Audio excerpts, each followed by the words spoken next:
ہے حق ہمارا ہے حق ہمارا ہے حق ہمارا شمشیر کے لے گے شمشیر کے لے گے شمشیر کے لے گے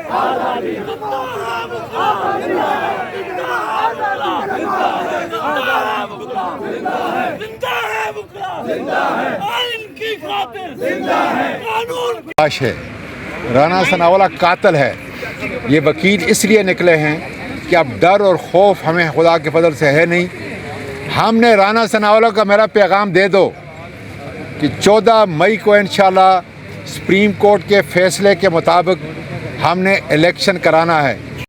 تو کلا اپنے قانون اور آئین کے مطابق انشور کریں گے کہ سپریم کورٹ کی ججمنٹ من ون اس کا نفاذ ہو. اس کے گارڈین ہے یہ اور عدالتوں کے ساتھ خدا کے فضل سے کھڑے ہوں گے.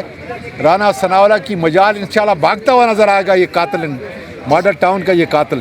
سر اس دوران اگر انتخابات آپ کے بتائے ہوئے وقت کے مطابق ہوں تو ٹکٹوں کی تقسیم اور دیگر جو سیاسی عمل ہے خاص کر انتخابات کی تیاری وہ کیسے کی جا رہی ہے پی ٹی آئی کی جانب سے؟ ہمارا کپتان لگا ہوا ہے رات دن, اس نے آلریڈی مکمل کر لیا ہے اور 2-3 دن میرا خیال ہے زیادہ سے زیادہ جو ہے پنجاب کے سارے ٹکٹ جو ہے تقسیم ہو جائیں گے.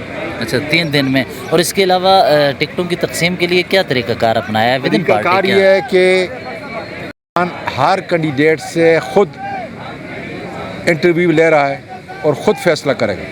سر ایک شکوہ شکایت رہی تھی آپ کے ورکرز کی جانب سے, جس طرح گزشتہ حکومت میں آپ کی حکومت میں خسرو بختیار ہو جائیں, شہزاد اکبر ہو جائیں یا دیگر لوگ جس وقت پارٹی پہ مشکل وقت آیا یہ نظر نہیں آئے, تو ورکرز کی جانب سے یہ شکایات موصول ہوتی رہی ہیں ماضی میں. کیا اس مرتبہ پارٹی کے ورکرز کو فیسیلیٹیٹ کیا جائے گا اس سلسلے میں ٹکٹوں کی تقسیم میں؟ دراصل ہر پارٹی کے اندر جو ہے اس قسم کے کالے دھبے ہوتے ہیں.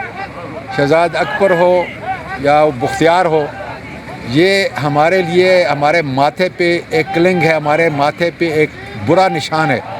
وہ خدا کے فضل سے اب ہٹ چکے ہمیشہ کے لیے, اور ہم انشور کریں گے کہ ایسے لوگ ہماری صفوں کے اندر نہ آئیں جو اپنے ذاتی مفاد کے لیے جنہوں نے پی ٹی آئی کو اور عمران خان کو جو ہے ہدف کا نشانہ بنایا, یہ ایسے نہیں آئیں گے انشاءاللہ. Thank you sir.